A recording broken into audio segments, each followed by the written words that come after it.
পৃথিবীর কোন কোনায় ওরকম জামাই আছে মনের মতন, জানলে খুঁজে আনতাম। ওহো, পৃথিবীর তো কোনাই নাই গোল, তার মানে ওরকম জামাইও নাই। বাই দ্য ওয়ে, জামাইয়ের বদনাম করছি না, রিয়ালিটি বলছি। ঈদ মোবারক, ঈদ মোবারক, ঈদ মোবারক। বাড়িতে যাচ্ছি ঈদ করব বলে কি অবস্থা, সবাই শেখ গুছিয়ে তোড়জোড় করে বের হয়ে গেলাম বাড়ির। ভাবলাম যে বাড়িতে আম্মুর জন্য একটু লিচু নিয়ে যাই। এই লিচুটা আমি আসলে বরিশালে খুব একটা আমার চোখে পড়ে না, তো ভাবলাম যে ঢাকায় বড় সাইজের আছে, নিয়ে যাই। বাট লিচুর প্রাইস শুনে আমার পুরাই মাথায় হাত। 100 লিচু, তাও আবার 1600 টাকা।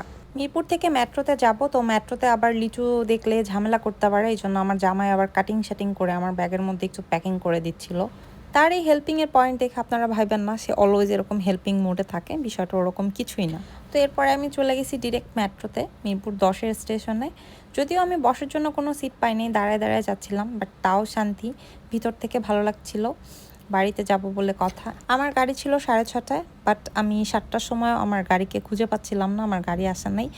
আমি রাস্তাঘাটে যত খাবার দাবার ছিল সব মোটামুটি ট্রাই করে ফেলছি। ফাইনালি 7:45 নাগাদ বাস আসছে। ঠিক আছে, কোনো রকম বাসে উঠবো, কিন্তু আমার আসলে বাস খুব একটা পছন্দ হয় না, কিন্তু কিছু করার নাই, আমার বাড়িতে যেতে হবে। তার মধ্যে ঢাকায় যেই পরিমাণ জ্যাম, মানে ঢাকার মধ্যে থেকে গাড়ি যেন চলছিলই না। বাট ড্রাইভার মামা খুবই ভালো চালাইছে, ঠিক আছে, এটা বলতেই হবে। ঢাকা ক্রস করার পরে সে চমৎকার ওয়েতে গাড়িটা খুবই মানে স্মুথলি ড্রাইভ করছে। 10:30 কি 11:15 নাগাদ আমাদের হচ্ছে ভাঙাতে একটা জমজম রেস্টুরেন্টে ব্রেক দেয়। তো আমি ভাবলাম যে কিছু একটা খেয়ে নেই, বলা তো যায় না রাস্তাঘাটের বিষয়, কখন কি হয়, একটু লেট হতেই পারে। সো আমি একটু হালকা পাতলা খাওয়ার পরে ভাবলাম যে আরও একটু কিছু খাই, টক কিছু খেতে মন চাচ্ছিল। পরে দেখি সামনে লটকন আছে, তো আমি আবার কিছু লটকন কিনে নিলাম। এরপরে বাসে উঠলাম, বাসে উঠে বসে বসে একটা একটা করে টুকটুক টুকটুক করে সবগুলো আমি সাভার করে ফেলছি একদম। অ্যান্ড মজার বিষয় কি জানেন, এখন রাত কয়টা বাজে? এখন রাত 3:15, এবং এই 3:15টায় আমি বরিশাল এসে পৌঁছাইছি, তাও আবার নতুল্লাবাদে প্রচুর পরিমাণের জ্যাম। মানে ঘটনাটা হয়েছে, আমরা যখন জমজম ক্রস করে আমরা হচ্ছে আপনার গৌরনদী আসি, তারপর থেকে বরিশাল আসতে পুরাটাই জ্যাম ছিল। তো আমার লাইফে এত বড় জ্যাম আর এত বড় ওয়েট করে বাড়িতে ব্যাক করা ফর দ্য ফার্স্ট টাইম ঘটেছে। সকালে ঘুম থেকে উঠে আসলে নাস্তা করার পরে ছোটো বোন আমাকে হচ্ছে শরবত করে দিল, খাইলাম। এরপরে আমার দেশি ফল ট্রাই করতে মন চাচ্ছিল, তো কাউ নিয়ে আসলো। এই কাউটা আমার খুব ভালো লাগে, আসলে আমি খালিও খেতে পারি, আর যদি একটু মেখে শুকনা মরিচ দিয়ে কাসুন্দি দিয়ে দেয় তাহলে তো কোনো কথাই নেই। তো আমার ছোটো বোন বললো ঠিক আছে, বেস্ট ওয়েতেই তোমাকে আমি সার্ভ করছি। মজার বিষয় হচ্ছে লাঞ্চের সময় হচ্ছে একদম বৃষ্টি শুরু হয়ে গেছে, তো আফটার লাঞ্চ ওরা বললো যে কিছু একটা ওদের ঝাল খেতে মন চাচ্ছে। তো আমি আবার রিসেন্ট রামেনটা বানানো শিখেছি, তো বললাম যে ঠিক আছে, আমি তোদেরকে রামেন ট্রাই করাই আজকে।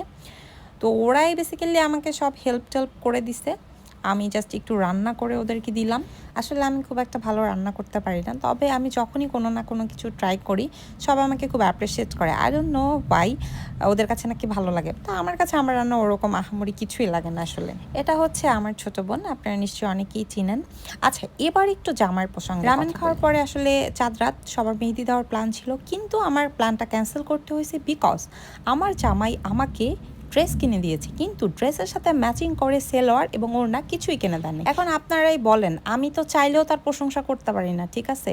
ড্রেস দিছেও তুমি ভালো কথা, ড্রেসের সাথে ম্যাচিং আদার্স যা যা লাগে সেটাও তো দিবা নাকি, নাহলে দিবাই না। যাই হোক, এখন দিছে কি আর করার, এখন ওটার সাথে তো আমার ম্যাচিং করে পড়তে হবে ঈদের দিন। তো আমি সেই চিন্তা ভাবনা করে আমি অনেকগুলা সব ঘুরে ফাইনালি খুঁজে পাইছি। মেজাজটা গরম হয়েছে কারণ আমার অনেক ঘোরাঘুরি লাগছে, কিন্তু বাসায় আসার পরে মন ভালো হয়ে গেছে। কাঁঠাল খাওয়ার পরে কাঁঠালটা অনেক বেশি মজা ছিল।